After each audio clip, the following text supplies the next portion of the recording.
Welcome, friends, to Science Talk. I am your host and resident oceanographer, Jim Masser.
All right. Good evening, Jim. Welcome to Environmental Coffee House or Sandy's Environmental Coffee on Twitch. And we are on X as well. So hi X and hi Twitch and hi Facebook and fuck you YouTube. Okay, sorry. Couldn't help it. It's great to see you. How are you? Howdy, howdy. How you Howdy, doing? howdy. Howdy, howdy. I'm just, okay, we're good. Looks good. Let's see who is in our chat. Kim is here. Thank you. Thank you. Hi, Sandy and friends. Oh, good. Kim, give me a chance to make this bigger. For some reason, I didn't edit this, I guess, before the show. Let me fix the thing. And Jim, what have you been up to while I'm fixing this? You want to tell us about where you were? Yes. Took a little pop on south of Fairbanks. You might have heard of it, a town called Anchorage. And there was a couple of idiots that showed up there Really? who I think we know who they are. Wow. And it was, keep in mind that the entire population of the state of Alaska is less than 1 million people. The entire state. Half of it, of Wow. course, is in the Matsu Valley, but still, I mean, Yeah. we're talking not even 1 million people for the entire state of Alaska, the largest state in the U.S. And there were thousands of people that showed up in Anchorage. And there weren't protests just in Anchorage, there were protests in Fairbanks, in This Juneau, is in, great. other communities around, like Soldotna. So, um, people just lining the streets there. A lot of people holding Ukrainian flags. Yeah, I saw Uh, that. I definitely a- saw that. and a lot of people holding signs like, Putin's a war criminal, Trump's a pedophile, a rapist. So, they're holding signs like that. Um, and then Uh, a, I don't know if you saw this, but a very huge Ukrainian flag I saw it. was Yep. was unfurled right outside the military base where the meeting was taking place. So Whew. Baldy couldn't have helped but see it. Well, yeah, that would be good. That would be good. I was rooting for you. I was hoping that I would see you in the crowd when I was scanning the TV, but of course there was a lot of people. But I was really proud of you for going. And It was, I mean, it goes to show that, I mean, even when you look at polling, mhm. among Democrats, Republicans, Independents, and overall, the Mhm. great majority of Americans, irregardless of the political persuasion, Right. support Ukraine. They support Ukraine. That's what I think. I think most rational people understand that that's extremely important. Sorry. Oops. Sorry. Guys, I am woefully unprepared. That yes, and I think it's wonderful. And you know what? Here where I live, I think the only people that really don't support Ukraine are on social media and could be even just stupid trolls. I mean, I just can't see how anybody can't not, how they can't support Ukraine. But there's a lot of sellouts in our country. There's a lot of flunkies, but it's on social media. A lot of people, when you talk to them, are not rabid, rabid social media people, at least where I live. So I'm glad you went. So let's say a quick hello. Hi, Poppy. It's good to see you. And Kim, thank you for moderating. I don't know where Looney Tunes is. I forgot to put it in Discord. And hi, Karen. I hope you're feeling better. It's nice to have you here on Facebook. And I don't know who might be with us on X because it's hard to see comments. All this is new, not being on YouTube, which was like so easy. So we've got a pretty packed show for you guys. Jim, do you want to talk about what we're going to go over? Oh, well, you're the one that had the list up there. Oh, okay. We're I'll gonna, put the list. I'll put the list, but just talk about it really quick. We decided that we are going to start out basically talking about the satellite issue and the satellites that monitor the greenhouse gases. And we're going to move over to the fact that the budget would cut ocean data. And then, Jim's going to talk about these satellites and what they do. And there's several things, talking about the ending the NASA missions, measuring carbon dioxide and plant health. It's quite yuck. And then we have an intermission video, a quick entry to North Atlantic faces hurricane clusters. We're going to talk about hurricane clusters, and then Jim is going to talk about the deep sea desalination. And then we are going to bring it home. We are going to bring it home, babies. MIT predicted the collapse of today's society in 1972, and we are right on track. So we're bringing the goods, guys. So where do you want to start, my friend? well, I refuse to use his name, so I'll just say orange shit. Uh, We say orange turd on Environmental Coffee House. We say orange turd. It's a little softer, but turd seems smelly. well, I don't think we need to be harsh with orange shit. So Okay, you can say orange shit. Well, because shit and turd, same thing. yeah, there was that photo of the of Baldy and Orange Mango there uh, in the limo, and Baldy is pinching his nose, and someone put a caption goes, "God damn, who is this guy? It smells like shit." Oh my God.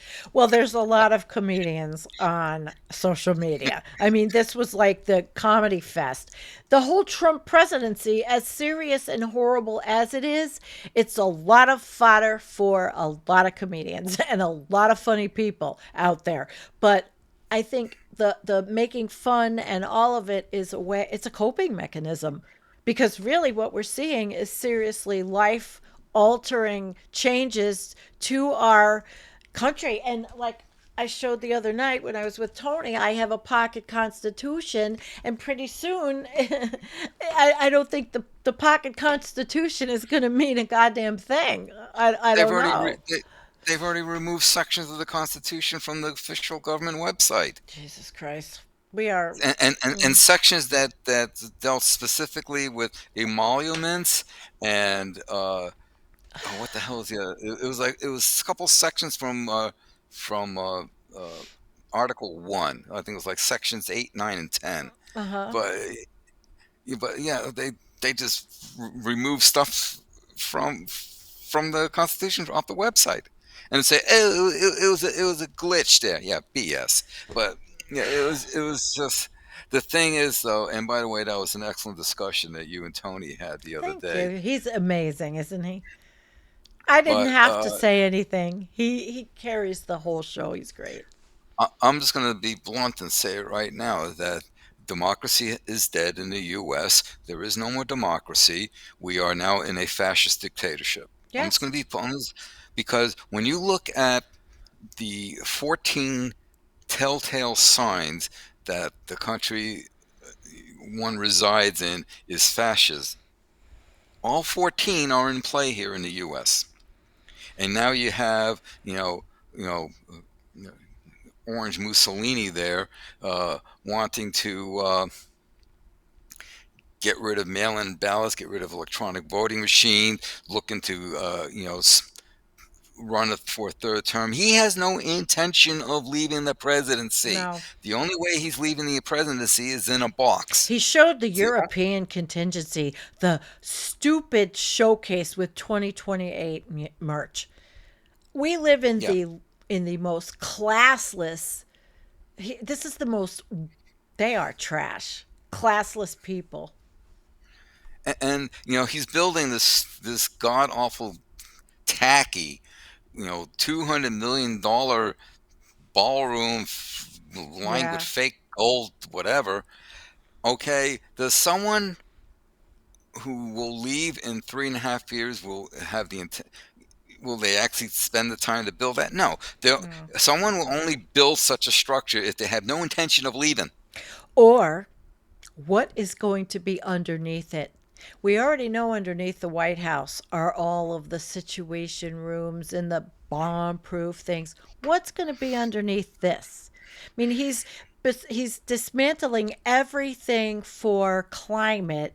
Yet he's got a golf course that could be affected by a hurricane or Trump's, where is it, Scotland, that is on the water. I mean, so, they've got to know something, right? So what's underneath that? Are they making Who bunkers knows? in DC?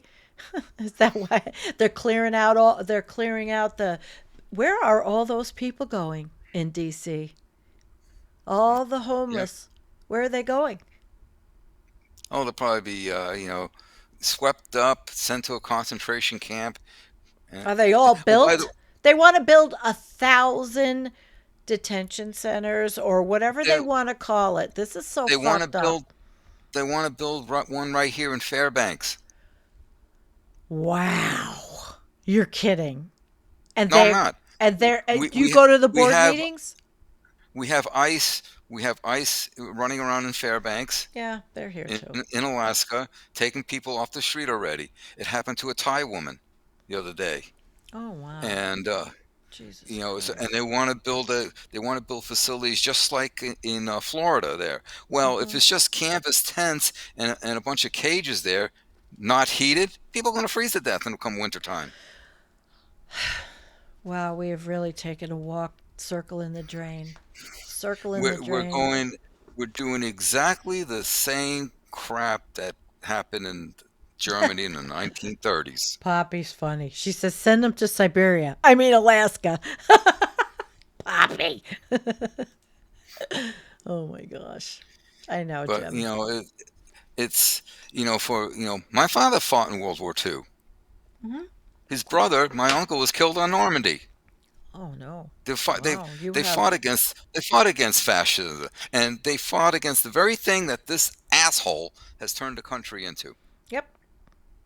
My father too, You by know, the way, a- and he and was all the the original anti-fascists. I mean, they were our American parents in World War II and grandparents and great grandparents for a, a a group of followers that don't watch us.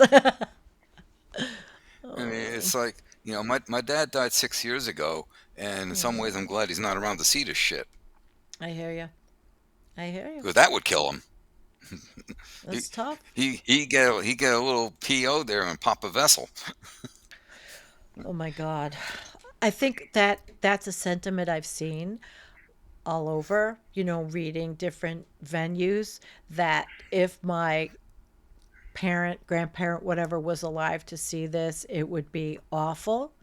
It is. It's really awful. But at least you went, and I thought that was great. You went to show, and your activist self showed up because you're passionate, and you live in the state. Now they want to build that kind of detention center. What do you think about the fact that all of the European contingency was with the orange turd, and he took a phone call from Vladimir Putin during the meeting and left the room instead of putting him on as another country, or to, no, he left the room, came back, and then he's made the decision all of a sudden that mail-in voting is going. Anything to detract from the Epstein files. What do you think of that? It's not a secret that Cheetolini is You really hate him. he's a Russian asset. They gave him a code name back in the 80s, Krasnov. Yes, He yes, he works for the Russians. Once you understand that, then everything he does makes bloody sense. yes. When Eric said that they got a lot of money from the Russians for the hotels and all, it is crazy. We are in the United States of corruption. We have to live through this, those of us that can't leave the United States, and that's most of us. Are we going to have to learn to live as if we are Russians eventually? Well, Everything what is. do you think's going on up here in Alaska? We're all concerned that what was some of the backroom deals? Did Cheetolini give Alaska back to Vlad? Well, We just haven't gotten the memo yet. if he hadn't have had that brain fart of dementia and said he was going to Russia, that was pretty bad. And if it was intentional, it was a real mind fuck, really. If someone told him to say that, like one of his, nefarious advisors, that's pretty bad. So was it chance that he said it, that he's going to I don't Russia? think. I don't think. I'm not sure. I don't know I, what goes on in his head. Well, we know, a lot of people speculate, a lot of medical professionals are on YouTube speculating about a frontal, an early neurocognitive affect on him. That's so, it could be, but it was very calculated.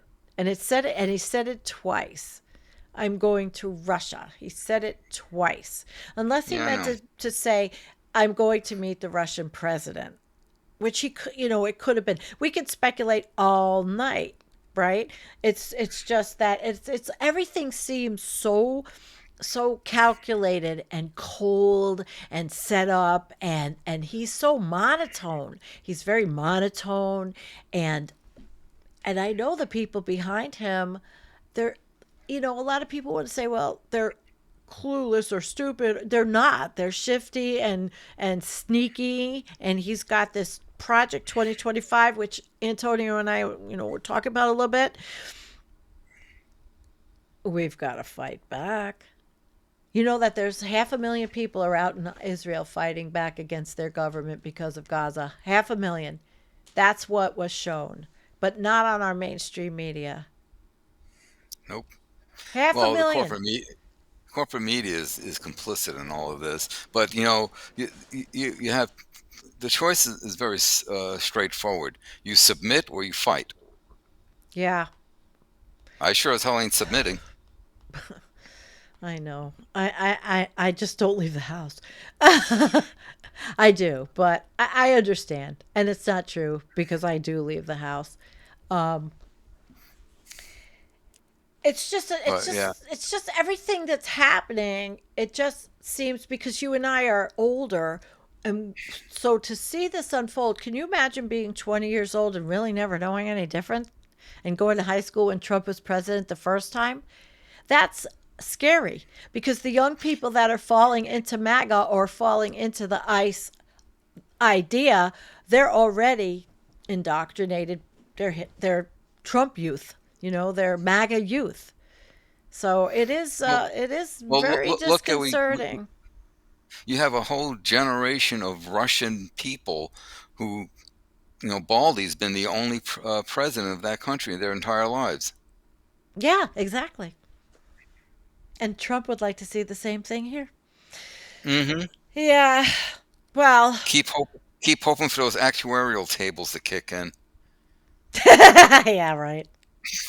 Well, maybe we've done enough orange turd bashing. There's just so many topics you can go over that are affecting everything in the United States. But we're going to go to the science, guys, because that's the show we are. We are in a science show. And so I'm going to change the screens and we're going to go over to the screen share and open up. We're not reading. We're just using the media stuff that is out there, the different publications that we like. Some of them I don't use a lot from. I don't use the New York Times really, but and I'm not using the Washington Post, but these are the like this is what Gizmodo. And this one, Jim, starts you off. Trump administration moves to destroy satellite that monitors greenhouse gases. The orbiting carbon observatories have been a game changer for agriculture and climate scientists. Climate science. Now NASA is under pressure to terminate them from August 5th. Your turn. Knock it out of the Uh, ballpark. it's not only that satellite. There's a satellite that measures sea surface temperature. There's a satellite that measures chlorophyll A, translation phytoplankton blooms, uh, that they want to shutter and basically cut off. And these now, yes, I always make it a point when I describe, when a satellite goes overhead and measures sea surface temperature. I always make it a point to explain how the satellites work in the sense that, you know you're flying over, so you have a choice. The scientist does. Do you get as wide a swatch of the ocean surface as possible?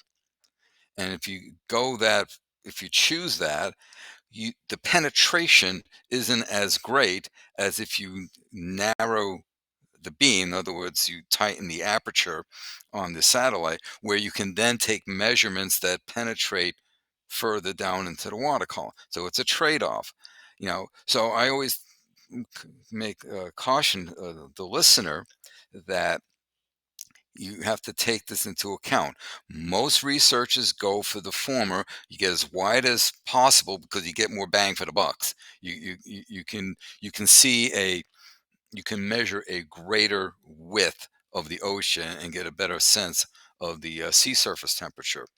But again, that's pretty superficial. That's pretty much right at the water air interface. It may go down like 10 centimeters or so, but that's about it. But still, it's important information, and they're cutting that off. This is so we'll Other than going in situ and going having lots of research vessels running transects, which costs a hell of a lot of money, and with funding being not available as much, you're going to lose this research. You're going to lose this data.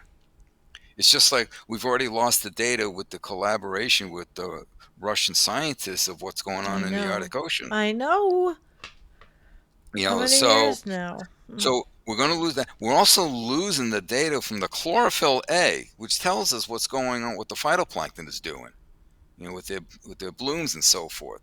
And we get a sense of the productivity. We can estimate from that the biomass and then from there you can estimate the biomass of the zooplankton that's going to feed off of that, and so on and so forth. Mm-hmm. You can basically construct the ecosystem. Well, you cut down, you get rid of the sea surface temperature measurement satellite, you get rid of the chlorophyll A measurement satellite, you get rid of the greenhouse gas measurement satellite. What the hell's left to monitor It's the state of the climate? nothing from the United States. Nope. And Or a so, private company in Europe or China or India. If they China would be the most likely, right? Europe, was it ESA, European Satellite Agency? I think Okay. I think they're trying to pick up the slack. But it's like just remember, It's sick. Cheetolini said that when we stopped tabulating COVID cases, COVID rates went down. So his thinking is probably, well, if we're not measuring greenhouse gases, then there's no global They're warming, right. because that's what kind of a Burn doofus he away. is. Yeah, they're going to bring back coal. Well, I haven't heard much about that, but the coal and just you know back to 1948, whatever year they have manufactured in their mind. 1838. 1838. Yeah, but 1838 didn't have the creature comforts in the bathrooms. They're not going back that far. They want flush toilets. They want flush toilets like we have a flush toilet right here. Yeah. Okay. So So, yeah, so it is. This is just part of the anti-science that this regime. mhm. I don't say administration. This regime is uh, is embarking on. Look at what Mr. Brainworm there with getting rid of the mRNA. I refuse to use their names, so I I come up with know. nicknames for That's them. okay. It's fine. I'm glad you do. You Yeah. got keggers running the DOD, Yeah, I but know. getting rid of the mRNA, which is a major breakthrough. It's a scientific breakthrough, and because he's so anti-vaccination that and yeah, it's just like and drink raw milk. There's a Yeah. reason why it's pasteurized. It's just the stupidity, the scientific illiteracy is going to get us killed, literally. You want to know something funny? I went to an event, a farm area event with a friend of mine because I live in a farming area, and there was and this is, they've been a group for 50 years, a raw milk coalition. These are old time farmers that have a group of people that just like milk, raw milk. But this is way before RFK. I don't know if they're just old fashioned and they remember the old ways. I don't know, Jim. It's wild. I personally wouldn't. I don't drink milk, so I don't have to worry about it. Mm. Yeah, it's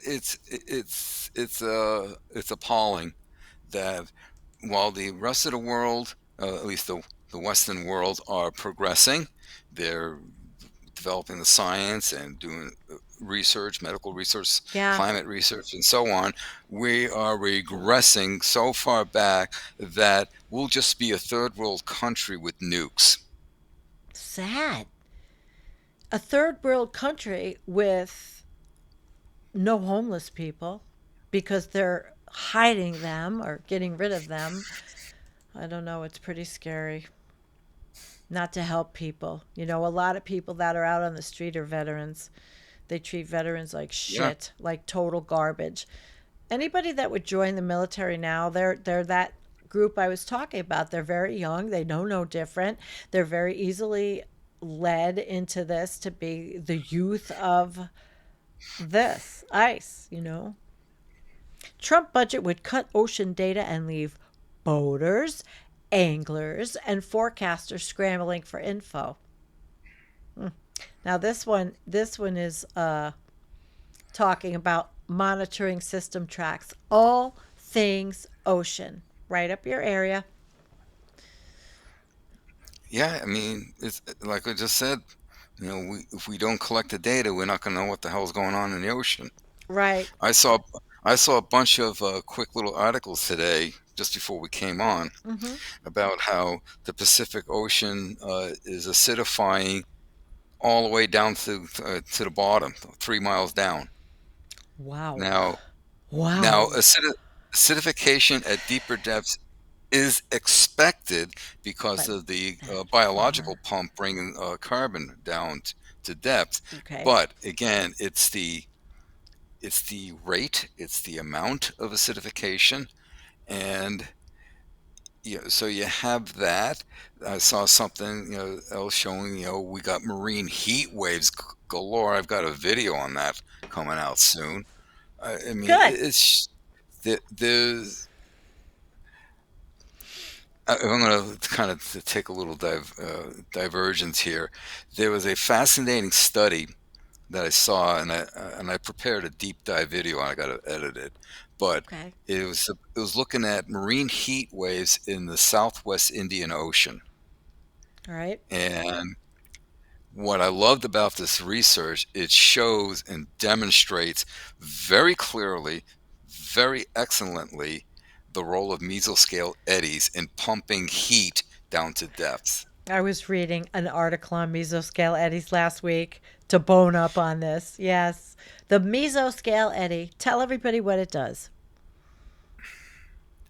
Mesoscale eddies are basically small rotating systems in the ocean, Hmm. um, and they can either rotate in a clockwise or counterclockwise manner. And depending in which hemisphere you're in, you can either have an upwelling or a downwelling in the middle of it. Right. If it's a downwelling, it will take heat, CO2, whatever else from the atmosphere, move it down into the ocean, and transport things to depth, like several hundred meters, thousands of meters. All right. And if it's upwelling, it will take materials in the ocean, Hmm. heat, CO2, and flux it out to the atmosphere. And we now know that mesoscale eddies are the main ways that the atmosphere and the oceans communicate. Ooh. And the ocean is saying, I'm hot. Help me. The God. ocean is really overheating, Mm. and when you get this heat down to several hundred meters, well, we know what this this actually helps speed up the intensification that we're seeing in stratification, which then makes it more difficult for deeper layers to communicate with shallower layers. Wow. That's wild. Every time And I if you talk get to you about this, it gets more in depth and intense. and if you get the intense stratification, Hmm. well, the the phytoplankton, they need a stable water column, so they need a thermocline slash pycnocline to establish, so they can stay within the photic zone and do their thing. Yeah. But they still need that thermo slash pycnocline to break down to allow injection of fresh nutrients so that they can continue doing their thing. Well, if you get this permanent or intense stratification, they're going to run out of nutrients, and then they can't, doesn't matter in the photic zone, they can't produce, they can't Mm. carry on primary productivity. Then we see primary productivity go down, which means less biomass is created, and then there's less biomass for the zooplankton to graze on, and if there's less biomass of the zooplankton numbers drop off, and then the little fish to eat the zooplankton, and the bigger fish, etc., etc. You get a cascading ripple effect through the entire ecosystem, through the entire food chain, and then you start seeing drop offs in numbers. And this is serious. And people don't realize it's going to be hitting them fairly soon if it hasn't This is already. happening right now Right. across the ocean. I'm thinking about the dinner plates in Martha's Vineyard. I mean, eventually they're going to wake up. Yeah. Well, the oceans in addition to all of that, the oceans are being overfished. And so that when we look at what's called year class strength, those numbers are dropping. So, yeah, they're being overharvested. Mm. Yeah. And And they're, then you reverse, you're forced to revert to, bottom trawling, auto trawling, which is just scrapes the crap up out of the mm, ocean bottom, which then releases more CO2, by the way, eventually to the atmosphere. Just dredge up everything, and just it's a vacuum cleaner. It just wipes out the entire oh. ecosystem down there. Well, according to this article, this one. The boaters, anglers, and forecasters, all these fishing people, they're going to scramble for the info. And this isn't yesterday. It came out yesterday, and these people are upset, but they're talking about the IOOS system, which is about 20 years old, 11 regional associations in multiple states and territories: Virgin Islands, Alaska, your state, Hawaii, Washington State, Michigan, South Carolina, Southern California. They are networks of university researchers, conservation groups, businesses, and anyone else gathering or using the maritime data. There's a lot of people. The associations are the Swiss Army knife of oceanography, using buoys and submersible drones, radar installations to track water temperature, wind speed, atmospheric pressure, wave speed, swell heights, and current strength. So even the Great Lakes, where I live, it's just wow. So without this, whoops, tell me what, without it, what happens, Jim? It also track they what you were just talking about. They track the algae blooms, and it could force beach closures, kill fish. I mean, what is it going to look like after that when they do this shit in 2 years? It will be like we're back in the 1500s. Real, We won't know what the hell is going on in the oceans. Don't but they forget weren't polluted. a lot of these information here, whether it's from satellites or these other sources, okay, can do things like, oh, there's red tide coming. Stay away from the beaches. Right, in Florida, that happens all the time. And I mentioned earlier that you lose a satellite, you're going to have to use these other like in situ, drogues and ROVs and buoys and so Yeah, on and so forth. who's going to pay for it? But but you need to fund it, Yeah, and if you cut the exactly. funding, you can't do shit with them. Eliminating federal funding for the regional monitoring networks. Even though the memo says one of the activities the administration wants the Commerce Department to focus on is collecting ocean and weather data, we'll see. It said, no, of course, they didn't justify the cuts. It's really yuck. So, this is a network that's very important, that was federally funded for exactly the things we need. We need. Not necessarily, I mean, I'm talking about the data. The fishermen need it. If you're vegan, I'm sorry, but everybody needs the data in every area. Scientists, climatologists, everybody needs it. Oceanographers, because it's critical and important. What country do you think, really, what country, Jim, do you think is going to take up the slack once because we're circling the drain? So Take up what the apparently, slack it, in what ocean research? ocean research and putting satellites up, China. it will be. So, do you see any possibility of, let's say, private organizations in the United States, like Elon Musk, putting these satellites up to track all this and then charging the living shit out of everybody? Yeah, if he can get his goddamn things not to blow up on the pad. Yeah, but these got satellites up there. They've got Starlink. I mean, could this be? I That, mean, it could that's be a a that's a that's a different animal than sure. a data Okay. collecting satellite. All right. Different animal. Very different, huh? So this Yeah. is I mean, something. we have to look to Europe. In all honesty, we are. For, there are a lot of already a lot of U.S. scientists have moved to Europe. Wow. In Yes. fact, our friend Zach Labe, Mm-hmm. Mm-hmm. he's working now for Climate Central. Yeah, I saw that. I saw that because And so I'm glad he, university. I'm glad he landed well. But Yeah. Climate Central is out of the UK. I wonder if he left. He hasn't. I don't know if he said anything about leaving. Thing is, university jobs and research, especially, which was where I was an administrator, is going to be very compromised and dried up, and there is going to be a huge ripple effect. It's going to happen to people like me who have a health insurance plan through my research, you know, retiree health, and that's it. We're going to lose that. I mean, it's the ripple effect is insane, but And that's just the administrative. You know, how many layoffs, how many people are going and where are they going? Like Zach Labe, he landed on his feet, but how many people are not? They'll start a YouTube channel. Yeah. Yeah, I mean, I'm happy for Zach because he does excellent work, right. and but it's still it's just so much stress on many researchers. I mean, it's already stressful enough because you're fighting for crumbs when it comes to funding. Yep. Especially when you have a Congress that's idiotic. Let's be blunt about it.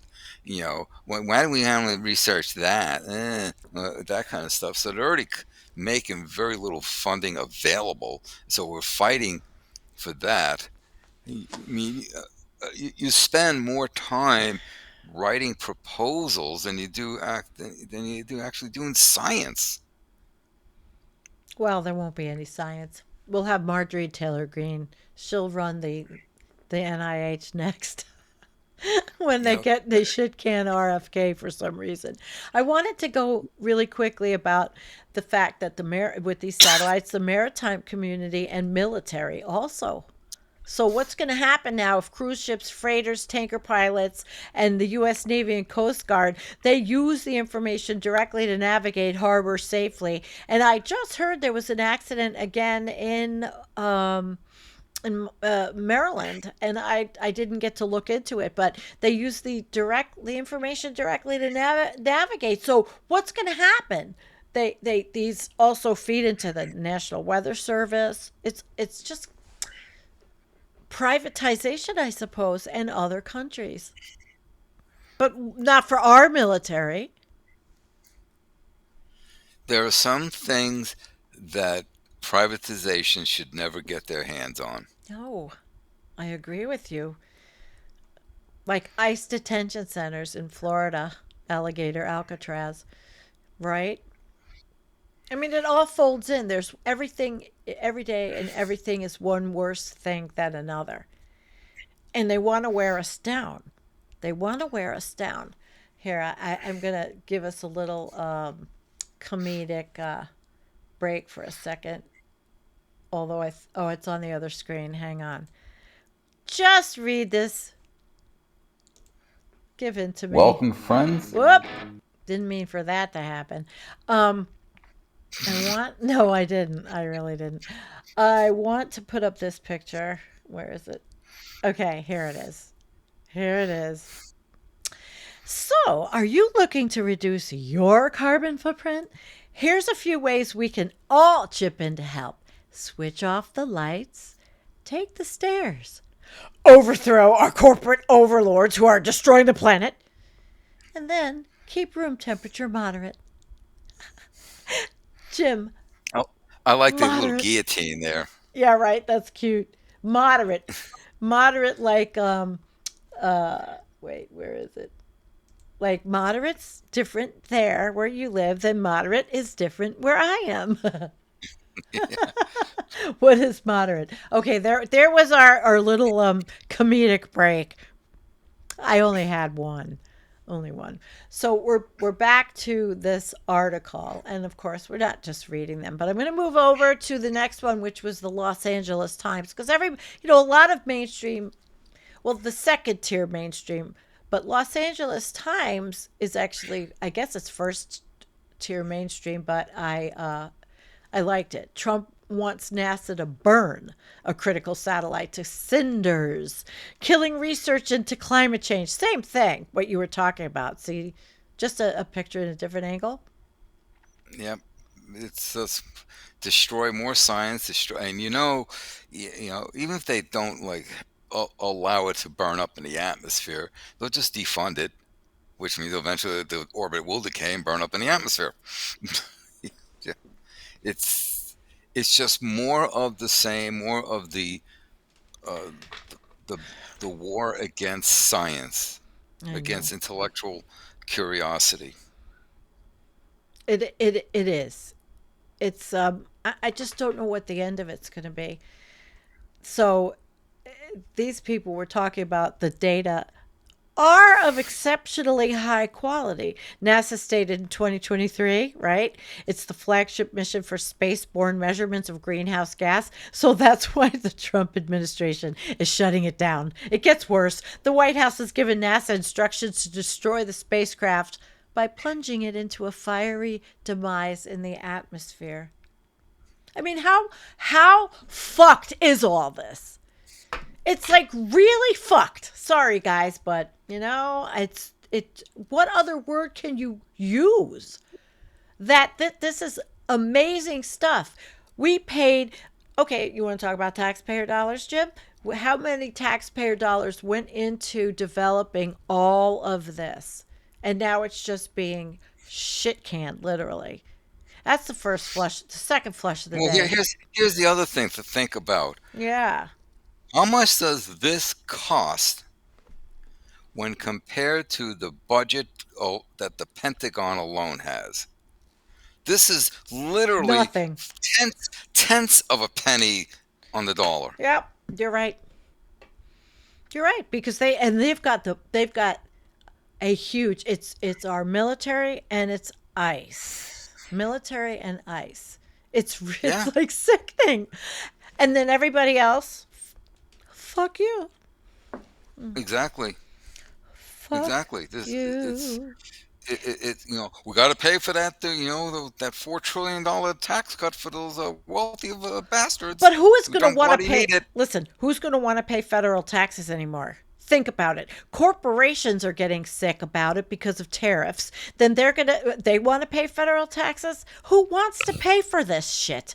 I mean, there's even people grumbling about it in circles that you would, that are circles that maybe just opening their eyes a little bit more, how crazy all this is, getting rid of things for the people, unless you're very much in the cult. But there are Well, people did on the peripheral of the cult. well did you hear that Pam Blondie wants to basically she's threatening blue states, of course, that if you don't capitulate to our demands, I forget what it was about, we'll just cut off federal funding. Well, Right. you know what there? Okay, since blue states support red Yeah, states, there you you go. know, maybe, and California's already discussing this, by the way. Maybe we can just not send any more federal money to the government, They're discussing so it that because the Republicans in California are bringing a suit against the governor for the potential of redistricting. It's a joke. I don't know what the California legislature, what is the Supreme Court in California or the higher courts. I know what's in New York. I don't know what's in California, but it's ludicrous. What's happening in Texas with that? I mean, and other the thing than is, locking up Congress, locking up Texas legislators overnight, imprisoning them. Really it's bullshit. serious. It's bull. And basically, in Texas, they want to gerrymander the shit. Well, Jasmine Crockett will be out of a seat. Yeah, that's what they That's want, hon. They they want want her that gone because she's like freaking smart and because amazing. they don't like But black people. well, there's This is that. the most racist bunch of motherfuckers ever. And I don't care if you look at his administration, you see some diversity. It's not because of diversity. It is not. It's because of loyalty and kiss assery. Hmm. Who kisses ass the best? These- I mean that's why Newsom started this whole thing about I think it's redrawing the hilarious. districts in California was a response to the nonsense in Texas. Yeah. And it was a shame that the Dems did return to Texas because now they're just going to ram that through. But Well, I have faith in my governor. If the New York election laws allow some leeway for this, we'll see what happens if we can fight fire with fire too, because I don't know what else we can do. I think Newsom came up with a brilliant idea, actually. And Antonio and I had discussed this also. I mean, there's things happening that the fight is on. People are it is. sick and We need, tired and angry. but people really need to step up because if nothing's coming to save us. The judiciary is in Trump's pocket. I Congress know. has abrogated their responsibilities. And so, Trump is basically a dictator. We just have to call it what it is. He's a Well, goddamn can dictator. we get 500,000 to Washington D.C. without now that it's militarized? That's another reason why they're doing what they're doing in D.C. to end Yeah. all the protests. I've been there a million times. Well, not a million times. I mean, I went to many protests in D.C. and they don't want that. They will not allow that to happen anymore. That's the epicenter of free speech of our country, of our country, and there's no longer going to be the ability to have the kinds of protests, the kinds of demonstrations that have historically happened there by design. It's not a conspiracy. Nope. But it's yeah, no, this is extremely terrible here. We're in a very terrible situation. So Newsom is now proposing that people, if they want to change their withholding to $0, Oh, to I go can. for it, Oh my and God. to That. have legislation passed that, hey, okay, we're not going to send we're not going to withhold federal monies from our Right. paychecks to send to the government. People You can can do you can that all suck on it. themselves. I was a payroll director in my HR director job, and I came up with a whole plan on a federal tax revolt, just not to pay your federal taxes, but to take that same money and save it, so in case you have to at the end of the year, April, you have it, but the government just doesn't get it all year. And I don't know what the rules have done, the IRS rules under Trump are, but you can claim married 10 and nothing will come out. And if like millions of people do that, well, hey, the government has to wait for their money. But you got to be smart about how you do it because you have to put it away somewhere, so that you have it. But with the IRS cuts, how many people are working at the IRS? I mean, think about it. Do they have who's going to see all this stuff? They're going to work people to death. Or did Doge come up with a automated system we don't know about? I mean, really, what's We are, going on in these agencies, we don't even know because there's not transparency like there was. They lie. yeah. I feel sorry for the people that work there that are career people in these agencies that aren't leaving, like administrative staff and things like that, that have to live through this because they have to eat. Yeah. God. It's really interesting because back in the mid '00s, and since that time, so but going back about almost 20 years, I've actually been saying that the U.S. is going following the same path the ancient Roman Empire, and I even said that by 2025 the U.S. will disintegrate. 2025 is early. It's now. You think by the end of the year we're going to be a total not the country we were? Well, we're going pretty We're fast. already not that country. No, we're going pretty fast. Going pretty fast. So more of the same here with More these the same, satellites. more getting rid of satellites that provide critical, valuable information to monitor the state of Yeah, our oceans. no money. And basically, if we don't have this data, we won't know what's going on. The only No. reason why people even knew about Hurricane Erin was because Newsom said something. Because don't forget, there was cuts to NOAA and the NWS. That significant? Wow. Well, it seems like the online Max Velocity and Ryan Hall are still getting data somewhere on the hurricanes. They're getting it somewhere. I'll have to look into that, find out if they're like paying a service, but the service would get it from the government. That's the thing. They all were using the National Weather Service. I haven't watched in a while, but The only this the only is, thing that's possible is that maybe they piggybacked onto a European satellite. oh, maybe. They might. They might. Well, it looks like that they were trying to tell them, well, there's no budget request, but this is these organizations have been part of NASA for a long time. What's the backup plan? Just like you and I were talking, they're trying to put together a coalition of outside partners from Japan and Europe that could fund and operate the instrument attached to the space station. NASA said it'll accept outside proposals.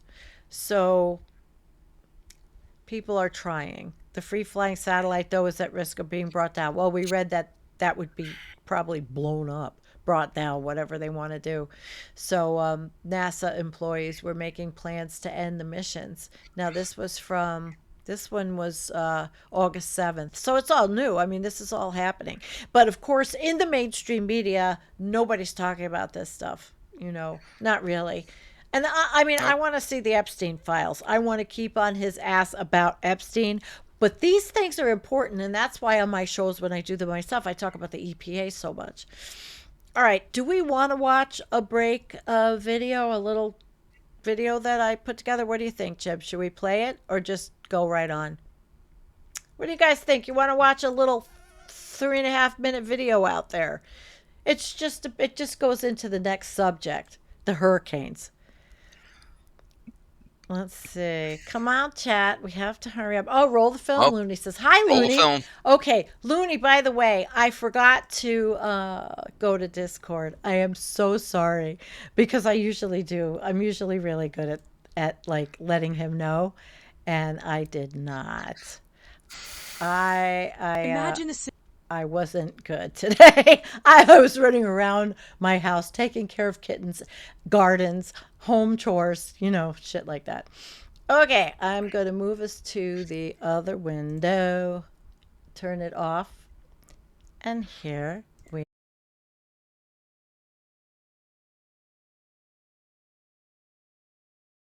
Imagine a scenario where multiple hurricanes hit the same coastline one after another, leaving communities struggling to recover before the next storm hits. This isn't just a hypothetical situation. It's becoming increasingly common in the North Atlantic as our climate changes. In 2017, for instance, Hurricanes Harvey, Irma, and Maria struck the United States in rapid succession, overwhelming the Federal Emergency Management Agency, FEMA. By the time Hurricane Maria devastated Puerto Rico, many rescue resources were already stretched thin for responding to Harvey and Irma. A recent study published in Nature Climate Change, https://41558-025-02397, confirms that these clusters Did you get of that, hurricanes guys? are on the rise in the North Atlantic and are expected to continue growing more frequent in the coming years. But what exactly does a hurricane cluster mean? It's when two or more tropical cyclones, often referred to as hurricanes or typhoons, are present in the same region at the same time. Historically, about 60% of tropical cyclones have occurred in clusters, highlighting that this phenomenon is far from uncommon. The significance of hurricane clusters extends beyond the immediate impact of each storm. Coastal areas and infrastructure need time to recover from one hurricane before facing another. This compounded effect can lead to disproportionately higher damage and longer recovery times for affected communities. Therefore, understanding and preparing for hurricane clusters is crucial for effective coastal risk management. Researchers analyzed historical data on tropical cyclones and discovered a notable shift in where these clusters tend to occur. Over the past few decades, the likelihood of hurricane clusters has decreased in the northwestern Pacific, but increased in the North Atlantic. This shift has significant implications for coastal regions in the Atlantic, which now face a higher risk of being hit by multiple storms in quick succession. Dazi Shi, a climatologist from HKU who co-led the study, explained that they initially attempted to create a probabilistic model to explain this trend. They considered factors such as storm frequency, duration, and seasonal patterns. However, their model struggled to account for years when hurricane clusters were much more frequent than expected. Dazi and his team realized that something more than chance was at play. Wen Zhou, a climatologist from Fudan University and the lead author of the study, shared that their model will eventually be refined to distinguish between hurricane clusters that form by chance and those that are physically linked. When the model failed, the researchers found that synoptic scale waves, a series of atmospheric disturbances similar to a train moving across the sky, played a crucial role in increasing the likelihood of hurricane clusters. Interestingly, the study identified a specific global warming pattern resembling La Niña conditions as the root cause of this shift in hurricane cluster hotspots. This pattern involves slower warming in the eastern Pacific compared to the western Pacific, which affects both the frequency of hurricanes and the strength of synoptic scale waves. Together, these factors have shifted the area with the highest concentration of hurricane clusters from the northwestern Pacific to the North Atlantic. Zhenghang Fu, a PhD student at Fudan University and co-leader of the study, emphasized that their research not only explains this shift, but also provides a framework that can be applied to other ocean basins around the world. His probabilistic model offers valuable insights into how climate change is altering hurricane behavior and highlights the importance of preparedness in regions now at higher risk. In conclusion, the findings of this study underscore the emerging threat of hurricane clusters in the North Atlantic. Coastal nations in this region need to pay closer attention to these changing weather patterns and develop robust strategies to mitigate the risks posed by multiple consecutive hurricanes. As the climate continues to warm, understanding and preparing for these complex weather phenomena will be essential for protecting vulnerable communities.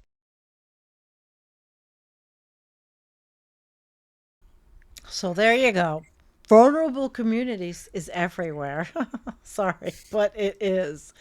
Okay, so Jim. Well, first of all, there was a term in the video that I think needs to be defined for our viewers and listeners, Okay. and that was synoptic. Synoptic is basically uh, on the scale of at least 1,000 kilometers across. Uh, you could almost say basin wide, if you will, and Mm-hmm. they tend to be influenced by planetary waves called Rossby waves. But Right. synoptic also is based on the Greek word synoptikos, which refers to things strung together. It's kind of the loose translation. So what they're talking about here is if you have two or more cyclonic activities going on here, that's Imagine a synoptic, scenario where Sorry. especially as you can see in the diagram there, you got the three in the Northwest Atlantic. There, you got the three strung across. You know, that's what's meant by synoptic. Okay. So, so I want to, but it's not a surprise considering all the ocean heat that's in the oceans. You know, the very warm water is fueling that, and I think you had the graphic of some sea surface temperature from the equatorial Atlantic that we looked at earlier before we went on air. Mm-hmm. But if you were to look at Oh, those, you want us? Should I pull that one up? yeah, Let me pull it up. I have it right. because if you look at it, it actually helps show the track of Aaron, and then it actually Right. explains why Aaron got went up to a Cat 4 or 5, then downgraded to a Cat 3 now, I think. But yeah, there you go, that one there. I mean, just take a look off of the eastern Florida, Georgia, Alabama, right? The Carolinas there. Just look at all that, and those are I don't know if anomalies. this will. Yeah. Those are anomalies. I mean, the Gulf of Mexico, the Caribbean, across the Antilles, lesser and greater. I mean, it's just Mm-hmm. that's just a lot of ocean heat, Wow. and that fuels these climates. And this is from yesterday. Yeah. This is brand new. The anomaly's brand new. Look at that. Mm. So I was looking at that article. I don't know. You want me to pull it up, the phys.org? Sure, if you Okay. I'll pull it up. I got it right here. I just was changing screens. I don't have my push button thing, my StreamYard. It's a Stream Deck. You program it, then you just push your buttons through the whole show, and it's a lot less clunky. But I'm too lazy to set it up. Okay, so North Atlantic faces more hurricane clusters. Basically, what the video, the lovely little AI piece I found that I thought was good for a break. But this is the study, the Nature Climate Change study, and it I'd like to click on that study. Can we look at that study? Let's look at that study. Yeah, shifting hotspot of tropical cyclone clusters in a warming climate. That's where it comes from. But you have to download the PDF. But it's an interesting. Can you see it? Is it big enough for you to see? I'm not going to read the whole abstract. It just looks good. Multiple tropical cyclones can be present concurrently with one ocean basin within one. And that's the inducing the compound hazards, just like the video said. Wow. Jeez. It's times they are changing. It just makes you want to sing. Times they are changing to cope with all these different things. Yeah, they there's a different, an interesting. Maybe it's another. I'm looking at another article about the clustering of tropical cyclones, where they Mm-hmm. compared the Northwest Pacific to the Atlantic, and it, it's interesting when you look at the changes in ocean heat content. All the oceans on the planet, except for the North Pacific, Mm-hmm. are warming up. The North Pacific is kind of like flat. Now I should say the Northwest Pacific, Okay. basically like Hokkaido, Japan. Right off the Asian coast there, in the vicinity of the Kuroshio current. That's Mm-hmm. that's like the only major region in the oceans where we don't see it warming. In fact, we see like a slight either leveling off or a slight decrease, and trying to get a handle on why that is. What is about the physics that that's the case there? But all the other, even the Southern Ocean warming up. The Jim, question. Mediterranean is really hot. Do they need satellite data to determine why that area might be somewhat cooler? Or can they do this by studying different, temperatures of the water in you know, Sat- depth? satellite data is, think of it this way: you got a piece of wood, you run it through a table saw just to get it Right. to sort of to length. Okay, so that gives you a rough idea of the width. So that's your satellite going overhead. Then you take that piece of wood and you go over to a joiner and you smooth it up Mm-hmm. at the joiner to get it to the right width and remove the saw marks. That's what in situ observations using Ah, buoys and yes, drogues yes. and So ROVs. that's what we'll That's use. what that affords you. It's not one or the other. Satellites are an excellent tool. It gives you a rough idea, but it covers a lot of area on a Mm-hmm. flyby that would take a long time in a research vessel. Then the, then you write your grant, you get funded hopefully, and then you go out on a research vessel and you run transects up the wazoo. Yeah. And even then, you still have to recreate a 3D picture of the transect. You have to stop at stations. You drop your CTD, et cetera, et cetera. That's or your current, your flow meters and so on. So it works hand in hand, and I've said this even before about with sea ice in the Arctic Ocean. You have a satellite going overhead. Okay, is it really showing ice or is it greasy ice, frazzle ice, Ooh, what have you? You need to right. get in situ, and it's like You gotta know what it what feels type of like. what type of ice is it? Because to Yeah. me, if I can't stand on it, it ain't ice.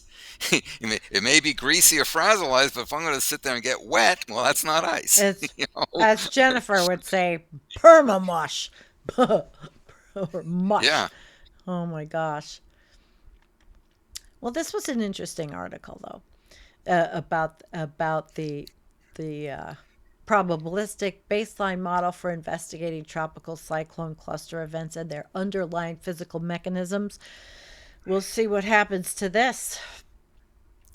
But yeah, I'm going to be making a video of that, and I'll probably do a deep dive on the actual research paper that's linked Good. in there. Great. So, We look forward to that. So why don't we segue on over to the one I can't show you, but the deep sea salination. And okay, then we are going to bring up the rear with MIT. So talk about deep sea salination. Okay, well, there are a number of places around the world, including Phoenix, uh, that have experienced water shortages. And there are several companies that are trying to uh, basically get a source of drinking, potable water. And they're going to the bottom of the ocean, All deep right. down, and it's called subsea desalination. And the idea is, get the salt out of the water, and then what you're left with is, drinkable Okay. in theory. In But theory. it's very expensive. It requires a shitload of energy, and because of those two major restrictions, the desal hasn't really caught on, hasn't really gone mainstream.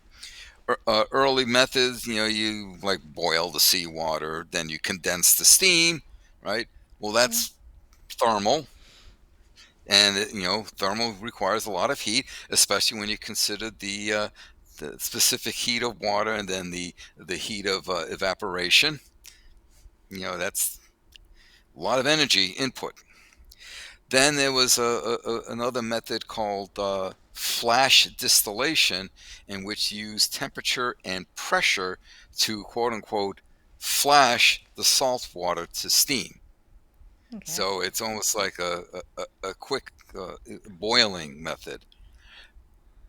Then we came up with reverse osmosis, and that uses high pressure to that pushes the seawater through a membrane, but the membrane has openings that are so small that only the water molecules themselves can make it to the other side of the membrane, and you have the salt behind. Is that the same Now, kind of thing I have at my house? Reverse osmosis?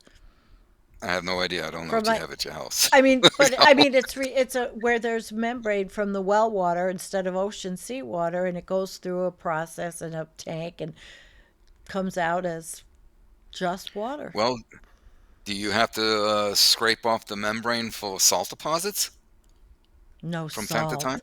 No, because I have a well that's not salty. It's more iron actually, but that goes through the salt, the water softener with the Keep salt keep first. keep in mind Mm-hmm. that potable water does not have Mm-hmm. a salinity of 0. Okay. The salinity of most fresh water, potable water, is 4 parts per thousand. This is going to be an important show, I think, to do in the future about water and about drinking water and the safety of it. And so keep going with the desalinization because it's very interesting. I didn't mean to interrupt, but I wanted to know if it was the similar In, process. in fact, a lot of laboratories in universities, you go to where the water faucets are, and one of the taps will be, you'll see RO. That's reverse osmosis. So you can get your Yeah. pure water out of that for that. It's really efficient, and it's really great for small scale operations. Hmm. It's the problem is like, how do you scale that up for Millions of industrial people. level? Yeah. How do you get how do you create enough pressure to squeeze you know sphere drift amounts of water through a membrane? So that's why they're going to deep sea, because, well, you go down in the water column, the pressure really increases. And that's the idea behind deep sea, subsea desalination. You put reverse osmosis pods way down there, about 500 or greater meters, and the very large pressure, hydrostatic pressure, Mm-hmm. basically separates the water from the salt. And then you take that Mm.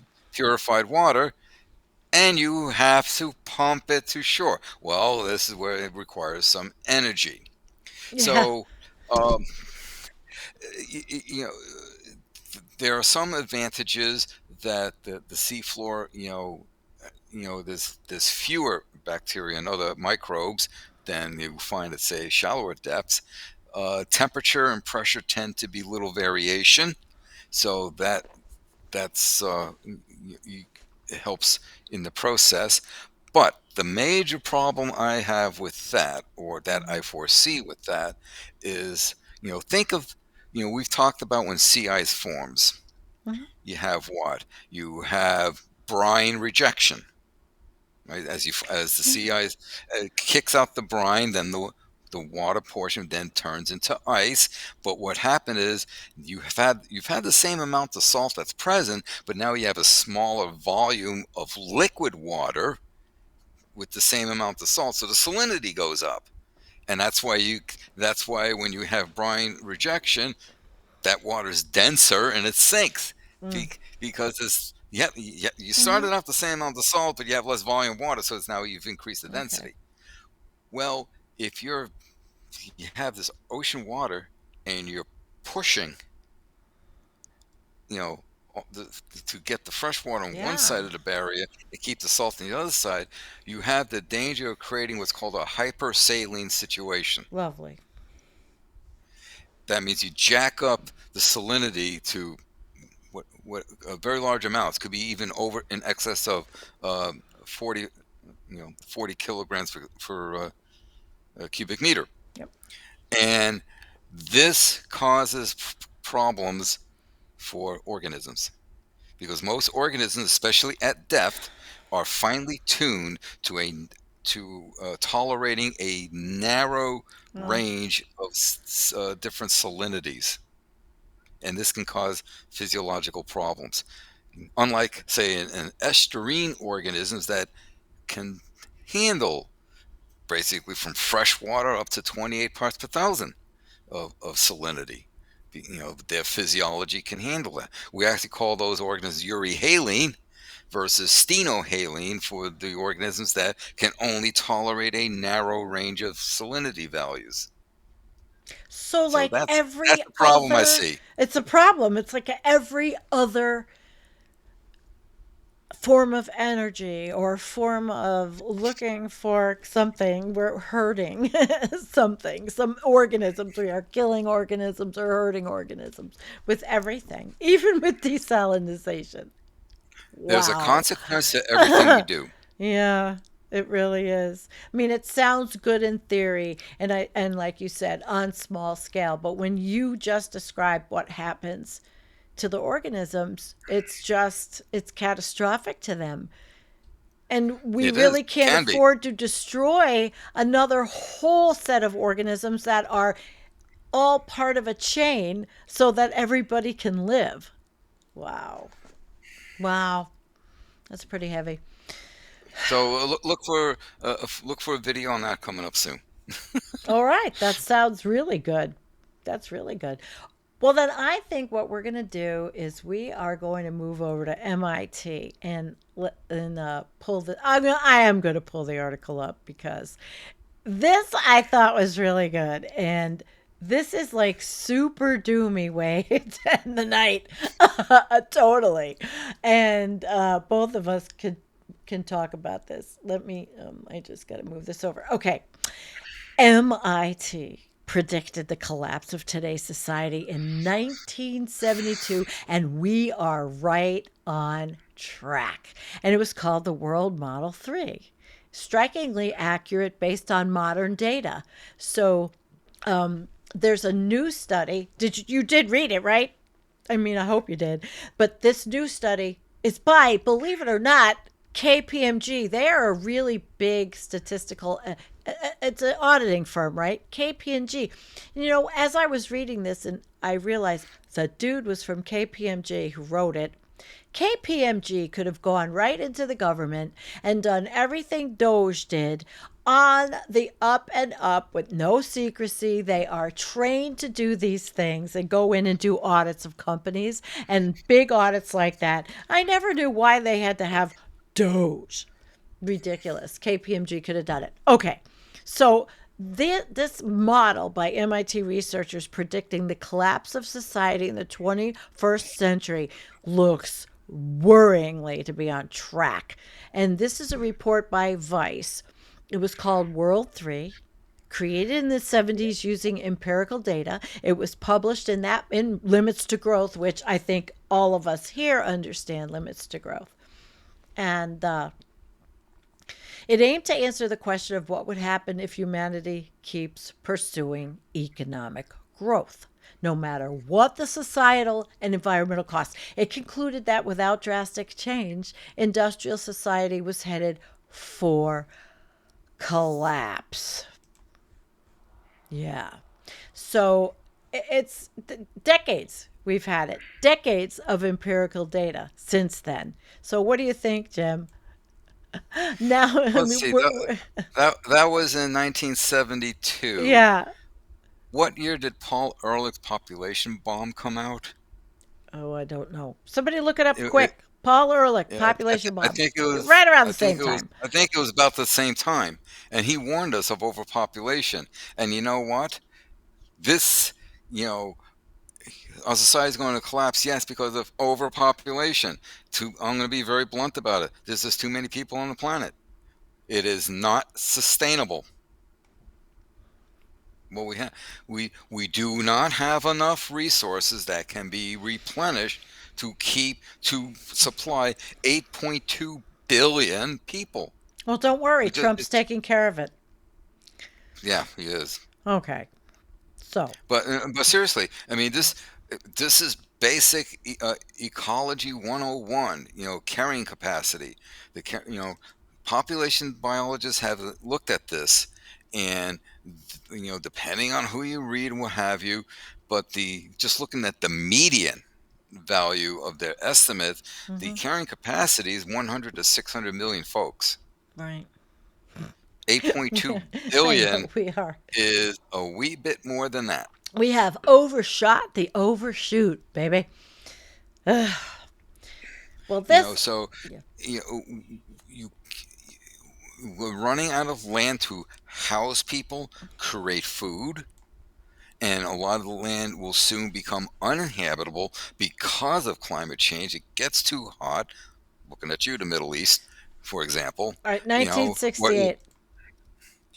oh, 1968. okay. Thanks, Okay. Population bomb. thanks, Alex. But it's we're placing all this demands, and we cannot continue to have this exponential growth on a planet with finite resources. The lines are never going to intersect. We're watching it. So, So we're watching the collapse. When James Lovelock opined that there'll be 2 billion people by like 2075, I think he was being optimistic. quite. But they've got the whole, business of usual is not possible. All of us, these channels, we have talked about not continuing business as usual ad nauseum. Ad nauseum. This person's name is Gaia Harrington, and the study's not affiliated. It wasn't done by KPMG. It was the person that did it was with them. So anyway, they looked at data related to population fertility rates, mortality rates, industrial output, food production services, non-renewable resources, persistent pollution, human welfare, and the ecological footprint, which is basically everything. Okay, so they looked at everything, and she said continuing business as usual. That is pursuing continuous growth. It's not possible. And that's where the degrowth people came in and all. But this is just a newer, updated study of the, WASF variety, right? Society's window of opportunity is closing fast. Sad. And don't forget, as the permafrost thaws, we don't even know what pathogens are going to be unleashed. Oh, Lord. Pathogens for which we have no defense against. No, because RFK Jr. is making sure we won't. I mean, here in the United States, anyway.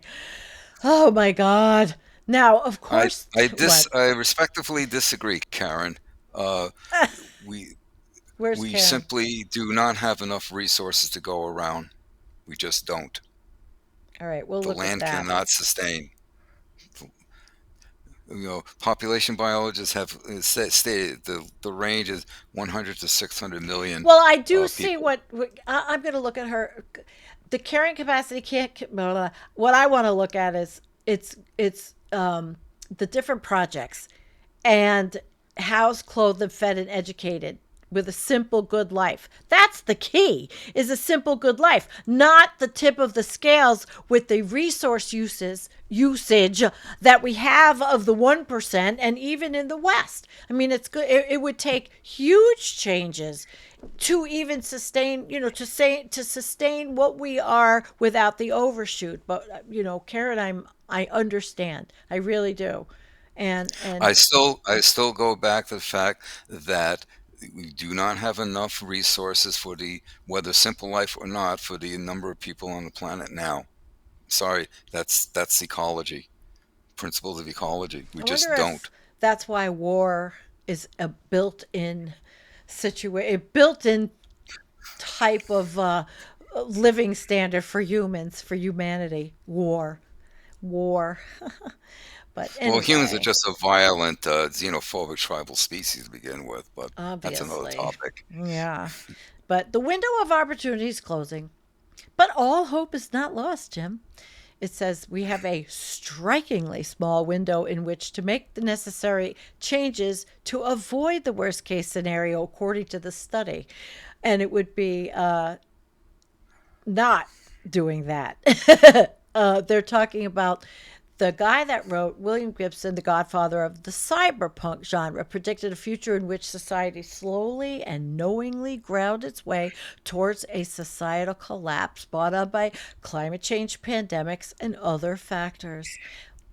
And Everybody don't knows forget, that novel, right? You all know the novel, right? there's another thing. Studies are showing that, as CO2 increases in the atmosphere, crop yields decline. Yeah. But that's a whole thing I did on the CO2 Well, project, the people that that are go, trying to. that What? goes to the point that if crop yields are declining, you're not going to get enough food to feed people. True. But according to the I Love CO2 people, it's fine. Uh, but anyway, let's go back to the novel because they're talking about which is exactly what we're living through and seeing. The fact that the premise was not bought on by one cataclysmic event, but rather by a combination of factors slowly taking effect over decades. So the KPMG director signaling the end of times, barring vast changes to the socio-economic status quo, might feel like fiction, but such predictions have been hiding in plain sight for decades. Woo! They knew it for decades. All right. So that I thought that was a pretty good way to kind of bring up the rear on that one. I mean, it is contentious. It can be contentious. People have all kind. Listen, there are things out there, regardless of how we do know the carrying capacity is shit, and we are an overshoot. There's always amazing people out there with ideas that work to try to put them into play for the betterment of humanity, wildlife, people, and that makes me feel not hope, it just makes me feel good. Makes me feel good. Well, you still can't argue with physics. And Okay, don't Jim. forget, and We another, and won't. another thing, And another thing is that, a great proportion of the human population relies on the sea for their protein. And with Yeah. the sea dying, the oceans are dying, people are not getting they're not going to be able to get the protein from the ocean source as they traditionally have done. I will agree with Karen when she says the economic system Mm-hmm. is uh, killing the planet, because capitalism, she's correct on that. Capitalism is a system that's predicated on two very faulty premises: that resources are infinite, they're Mm-hmm. not, and that the only thing that matters is continual growth. Well, what do we call continual growth in an organism? We call it death. I mean, Oh, yeah, it, we call it cancer. oh, cancer. Okay. Okay. Well, let's You look know, at. Okay. I was going to s- do questions because we're already an hour and a half, Jim. I have oh, time kittens. flies. My back is killing me. Well, that's because we're together. We haven't been together for a while. So, we had a lot to cover. I think we did a pretty damn good job. Yes, I do. I do. I do. Okay. I wanted to get to a question that Kim had earlier, and this was specifically for you. Question for Jim, please. What role does corporate AI climate forecasting systems play in this government's dismantling of NOAA and other public scientific institution? Is it a push for corporate presence in climate science? And that is a fantastic question. Instead It of is, people. and I do not have an answer. Um, but it is reasonable to assume that that is happening. Uh, what the extent and the intensity of that probably remains to be seen. We'll probably find out about it soon enough when everything goes to shit. But it's No smiles. you're right. You're right to be concerned about that. I don't know what the depth of the influence is, but it is reasonable to assume that's happening. If the rich keep taking all the resources out of the ground, everything's going to collapse because there's nothing holding it up. Or will we be stable enough to completely hold everything up, not to mention kill all living things on earth? Hi Melanie, it's good to see you. It is. It kind of sort of feels a little bit like the old YouTube crowd. Some anyway. Thanks. Poppy wants to flush something. But I want to finish if there were any more questions that were really, really compelling. Oh, Karen, maybe a lawsuit to stop the waste of taxpayer dollars. Well, we'd have to find the person to take on that's a huge lawsuit. That would be like a yeah, that's a big lawsuit. So that would Hey, so, let Pam Blondie handle it. yeah, right. All right, so she wants to flush something. Poppy wants to flush something, and usually we let everybody check. We I put out. So come on, guys, let's hear who you want to flush. I'm going to be greedy. The entire Trump regime and six black robe folks on the Supreme Court. Okay, we're gonna have two flushes tonight. Then number one is the whole bunch of them. There we go. Bye bye. Bye. Okay. Circle in the drain, like I always say, the circle in the drain, like the United States, the circle in the drain. Okay. Oh, could it be time to flush Hitler? Alex, Hitler's flushed, but the metaphorical Hitler? Bye bye. All bad people. All bad people. Pretty much what Jim wanted to flush. All right, so I think we've done pretty good here, Cheetolini. Tito, Papa, she likes. Wait, Cheetolini. She likes Cheetolini. That's a good one. Well, thank you everyone for coming. I enjoyed tonight. Wanda, it's nice to see you here. We have a lot of people watching on Twitter, but I have no way of really seeing the comments. I don't know how to see the comments. I'm looking. Let me open it up and see if there's a way. I don't see much. I see them. All the comments are congregating in one one thing I have here that the software runs. So that's good. So thank you, Jim, so much for coming. I really enjoyed this with you, going over the news out there on the satellites and the repercussions of not having them. And do you want to give us the wrap up speech? WASF. you know, uh, it, Yeah. we are in very troubling times. We have a very anti-science um, regime, very anti-scientifically illiterate regime, including the ding-dongs in Congress for the most part. Um, we are going to have our scientific abilities greatly compromised Hmm. to our detriment. We're going to be left behind by the rest of the world. We're sliding backwards into basically, a society that's not going to last long.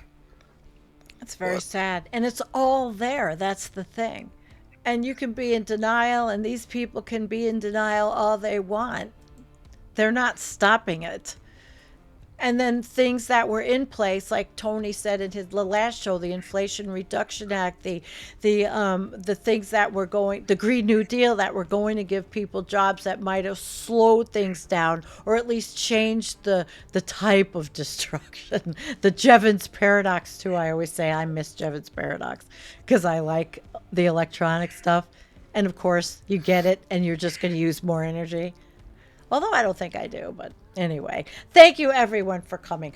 Buy me a coffee, whatever. Thank you, because I have, that's all I have. So join us. You get if you join the Buy Me a Coffee, at least you get everything from the mailing list, because I always do the mailing list. And we have a Discord. Yes, Jim. You going to say something, my I want friend? to thank folks for coming and hanging out with us.